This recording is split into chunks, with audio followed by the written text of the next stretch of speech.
the end of the real test, you will be given 10 minutes to transfer your answers to an answer sheet. Now turn to Section 1. Section 1.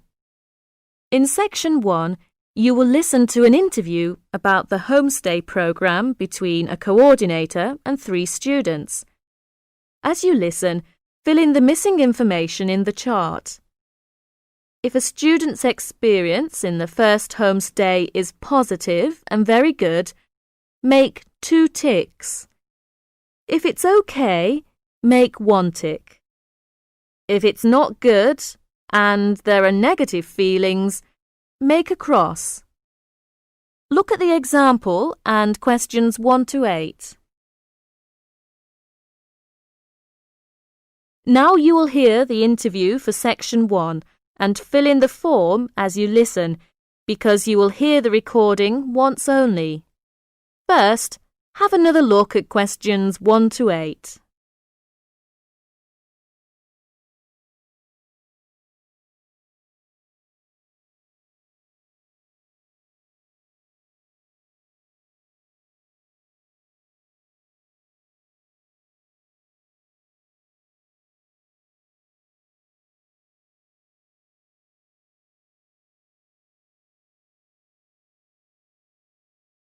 Now you will hear the interview.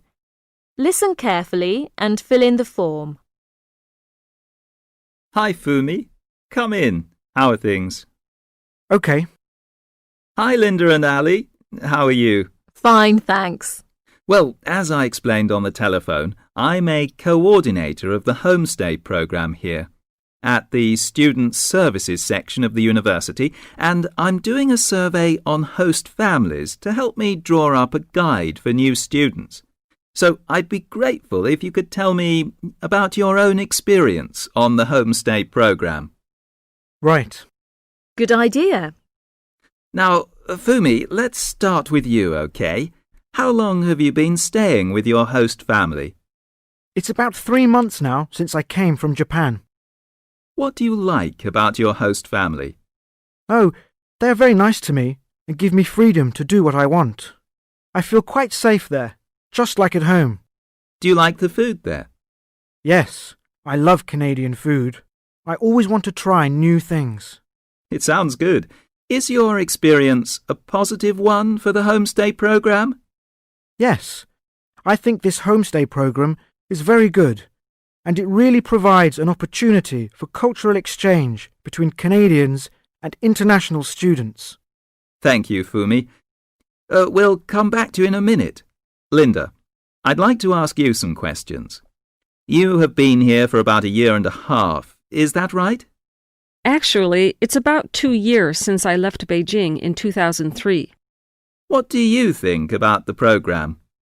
The homestay program? The program itself is quite good, but it really depends on the individual host family. My first host family was quite a nice family, especially the first 2 weeks.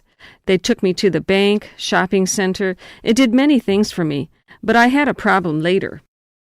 What was the problem? My biggest problem was the food. It was awful. They provided me with sandwiches for breakfast and lunch, and they liked to eat raw vegetables and not fully cooked meat for supper. I was not used to their food, and sometimes I felt sick. I had stomach problems for quite a long time. I see. I'm sorry to hear that. So, after 3 months, I moved out, and now I live with 2 other students in a student house. Well, Linda, if the food was changed to what you like, would you stay in that family? Sure, I would.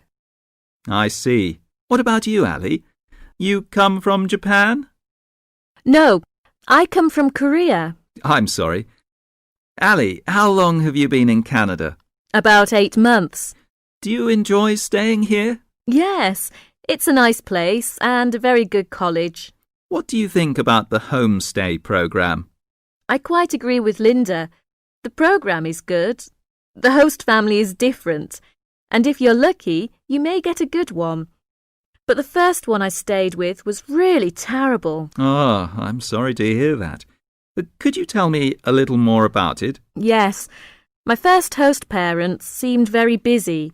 They usually came back home at about 10 in the evening, so I would be hungry until they came back. Did they leave some food for you when they came back late? No, never. They didn't. They didn't allow me to cook in the kitchen, which was a house rule. That's odd. What about your room? Was it comfortable? No, it wasn't. I'd say it was awful. Their dogs often slept in my bed. I complained quite a bit about the dogs, but they weren't sorry that the dogs were in my room, because my room used to be their dog's room. I'm very sorry to hear that.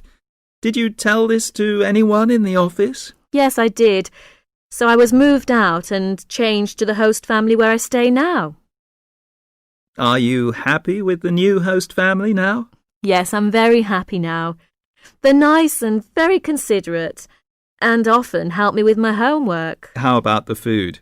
It's good and often served on time. Good for you.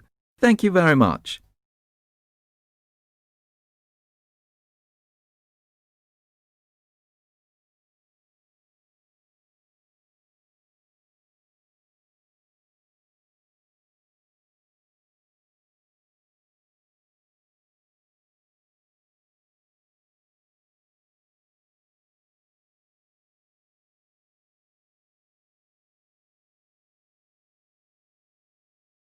That's the end of section 1. You will have 30 seconds to check your answers. 2. Section 2. In this section, you will hear a conversation between two students. As you listen to the conversation, fill in the gaps numbered 9 to 15 and answer questions 16 to 20 by writing a T if the information is true, an F if the information is false, and an N if the information is not given. First, look at questions 9 to 20.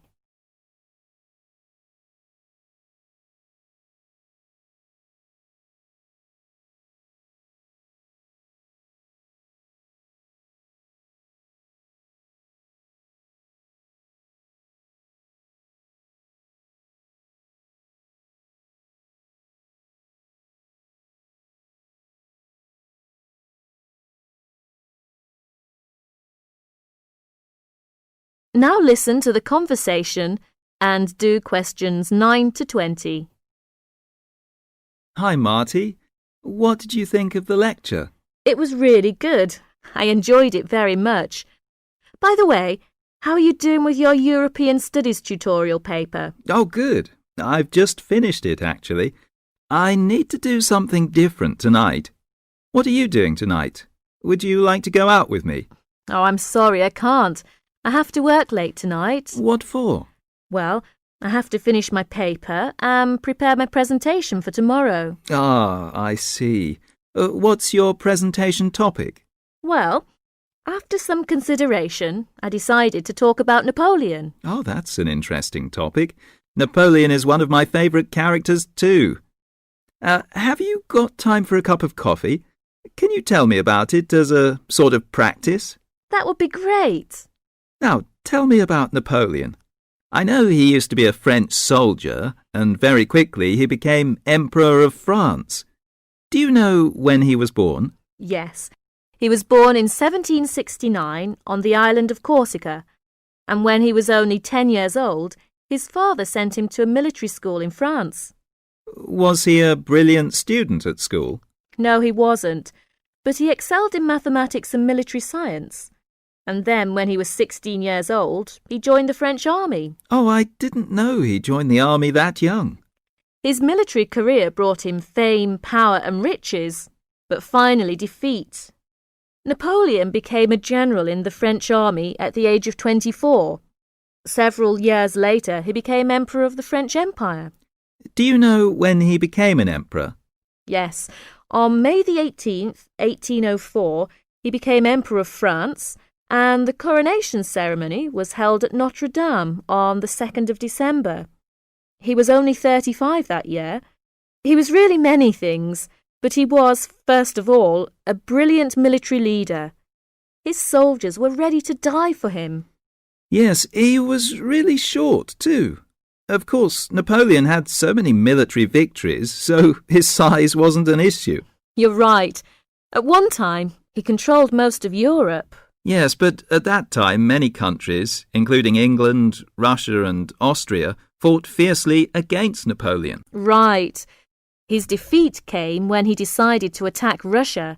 In this military campaign in Russia, he lost most of his army. Shortly after his defeat, his abdication followed at Waterloo. And then he tried to escape to America, but he failed. He finally surrendered to the British government, and then they exiled him to St. Helena Island. I know his last years were spent there with a few chosen comrades. Do you know how old he was when he died? He lived there until he died. He died in 1821 when he was only 51 years old. He died alone, deserted by his family and his friends. Well, that's a pretty sad way to end one's life. Well, Marty, I'm sure your presentation will be really good. You know, you could also give the chronological order of his life, and this may help your classmates to follow your presentation. Yes, that's a good suggestion. Thank you, Tom. You're welcome. I have to go now. I have another lecture to attend. Good luck. Thank you. You've been really great help. I'm sorry that I can't come out with you this evening, but have a nice time. Bye. Bye.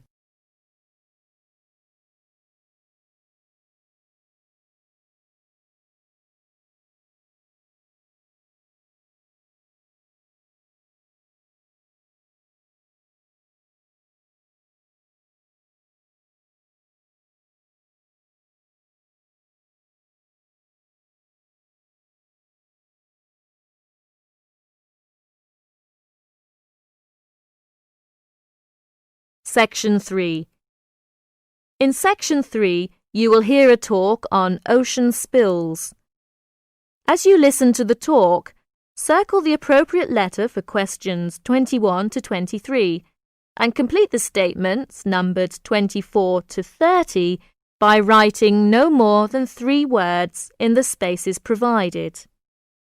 First, you'll have some time to look at questions 21 to 30.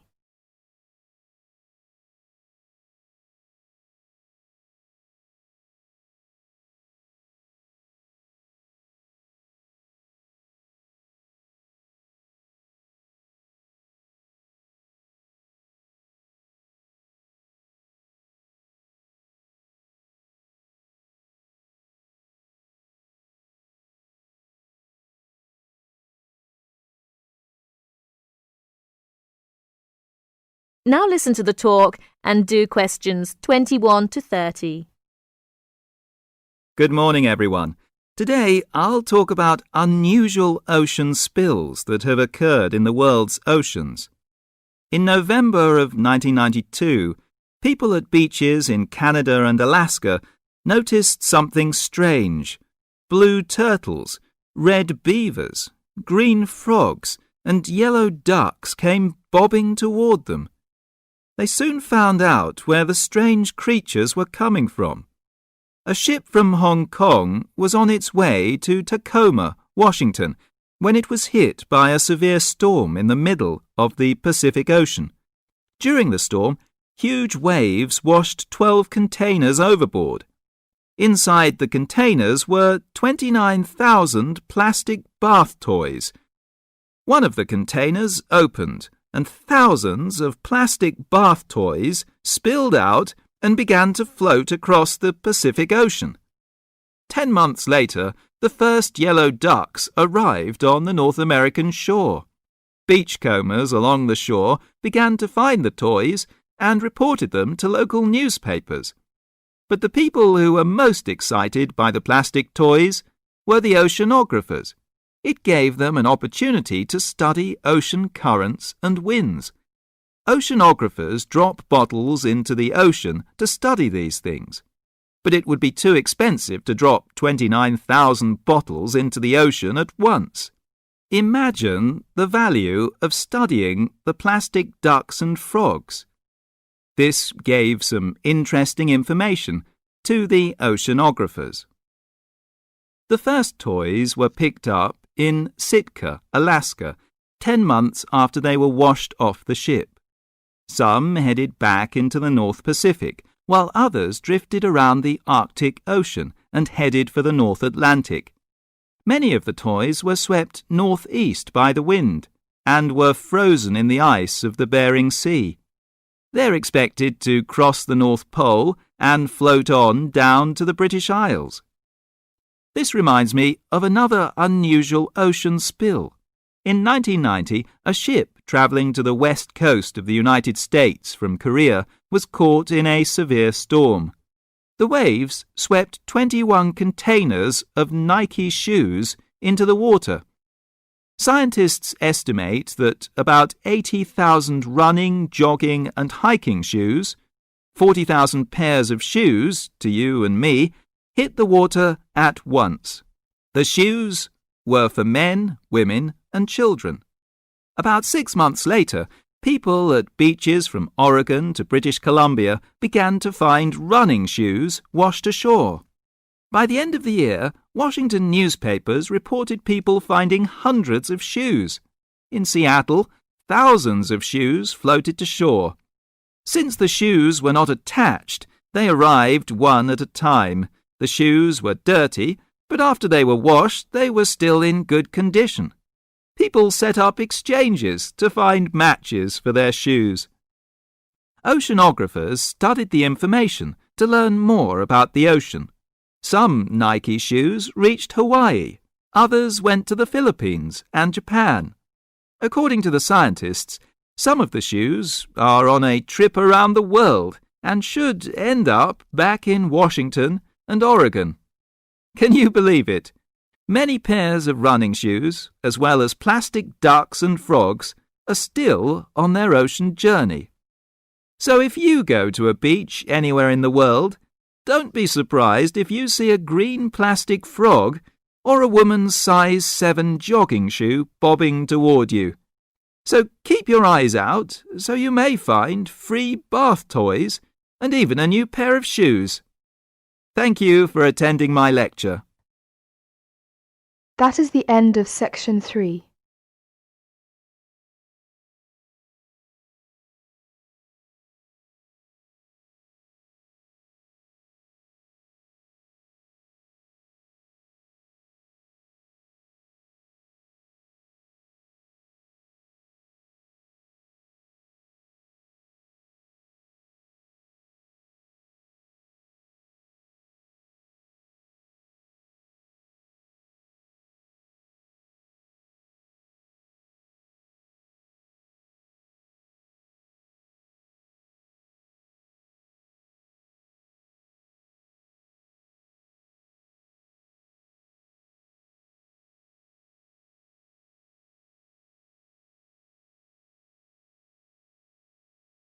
Now turn to section 4. Section 4. In this section, you will hear a talk about chocolate. As you listen, complete the notes below by writing no more than 3 words in the spaces numbered 31 to 38 and circle the appropriate letter for questions 39 to 40. First, you will have 30 seconds to look at this section.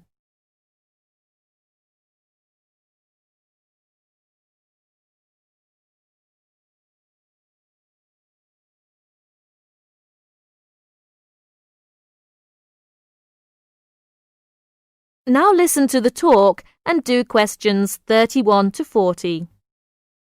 Good morning, everyone. Today my talk is going to be about chocolate. I'm going to talk a little bit about the history of chocolate, but first I'm going to tell you a story about Julia Proctor. She eats her favourite food. She feels guilty. She knows that chocolate has a lot of fat and sugar, but Julia says she is addicted to chocolate, and once she starts eating it, she can't stop. Julia isn't the only one who is addicted to chocolate. It is a favourite food for people all over the world, and in a survey of 16 different countries, people preferred chocolate to ice cream, cakes and cookies. In the United States, chocolate is a $10 billion industry. For Valentine's Day, for example, people spend over $400 million on chocolate. The idea of eating chocolate didn't begin until the 19th century. Before that, people drank chocolate. The custom began in Central America, where the Aztecs drank bowls of chocolate to stay alert. When the liquid chocolate was brought to Spain in the 1500s, people thought it was medicine because it tasted bitter like other medicines. In fact, the people who made chocolate into drinks were either druggists or doctors. Then people discovered that mixing chocolate with sugar made a wonderful drink. King Ferdinand of Spain loved this drink so much that he put out an order. Anyone who talked about chocolate outside the court would be killed. So, for about 100 years, chocolate was a secret in Spain. But finally, people found out about chocolate, and it became a popular drink throughout Europe. In the 1800s, a British chocolate maker discovered a way to make chocolate smooth and velvety. Then the Swiss added milk to the chocolate. Today, most Americans prefer milk chocolate, while most Europeans prefer dark chocolate. Now research shows that chocolate is actually good for us because chocolate has a variety of vitamins and minerals, and it has more than 300 different chemicals. One chemical works on the part of the brain that feels pleasure. People who feel good when they eat chocolate are actually healthier because feeling pleasure is important for health and can protect against illness. Good chocolate doesn't have much fat or sugar. You can enjoy it if you eat a little at a time. So, thinking about Julia Proctor, who I mentioned at the beginning, if you just eat a little at a time, that isn't a big problem. That's the end of my talk on chocolate. That's the end of section 4. You will have 30 seconds to check your answers.